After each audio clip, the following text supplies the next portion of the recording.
നിങ്ങൾ ഉൽപ്പാദിപ്പിച്ച നുണ അതെവിടേക്കാ നിങ്ങൾ കൊടുത്തയച്ചത്? നിങ്ങൾ അത് ഉൽപ്പാദിപ്പിച്ച് അതങ്ങ് പുറത്തുവിട്ടു.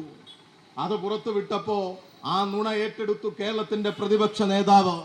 കേരളത്തിന്റെ പ്രതിപക്ഷ നേതാവിനോട് ചേർന്ന് നിൽക്കുന്ന കുറെ ടീമുണ്ട് ഇവിടെ സൂചിപ്പിച്ചു. മാധ്യമപ്രവർത്തകരും മറ്റു ചിലര് ഈ യൂട്യൂബർമാരുമാണ്, ഇൻഫ്ലുവൻസേഴ്സ് എന്നൊക്കെയാണ് അവർ സ്വയം പറയുക. അവരങ്ങ് തുടങ്ങി നമ്മുടെ നാട്ടിൽ വ്യാപകമായി നുണപ്രചരണത്തിന് നേതൃത്വം കൊടുത്തു. എന്തായിരുന്നു അവരുടെ ഉദ്ദേശം?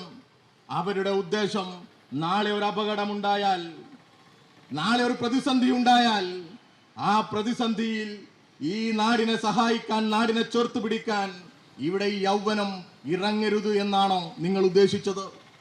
വോളണ്ടിയേഴ്സിന് പണം കൊടുത്തു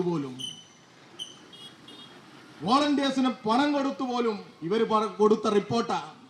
എന്നിട്ട് ഞങ്ങളുടെയൊക്കെ പോസ്റ്റുകൾക്കടിയിൽ ഞങ്ങളെയൊക്കെ ടാഗ് ചെയ്തുകൊണ്ട് സോഷ്യൽ മീഡിയയിൽ വലിയ പ്രചരണമാണ്.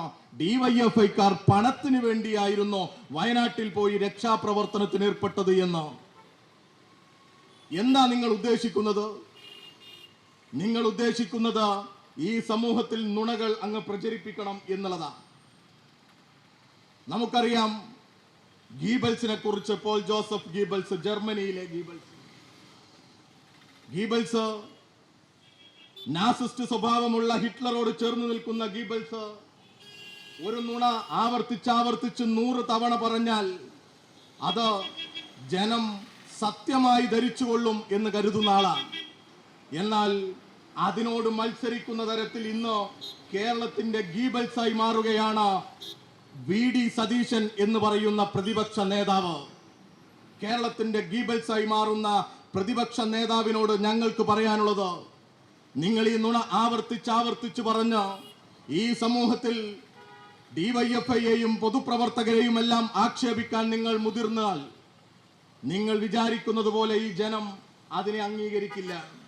നിങ്ങൾ പറയുന്നത് ഈ കണക്കെല്ലാം ഗവൺമെന്റ് തെറ്റായി പ്രചരിപ്പിച്ചു എന്നുള്ളതാണ്. ഇന്നലെ ഇവിടെ ഈ കോഴിക്കോട്ട് അങ്ങാടിയിൽ മറ്റൊരു പ്രതിഷേധം നടന്നു. ആ പ്രതിഷേധത്തിന് നേതൃത്വം കൊടുത്തത് മുസ്ലിം യൂത്ത് ലീഗ്. ഞാൻ പത്രം നോക്കി.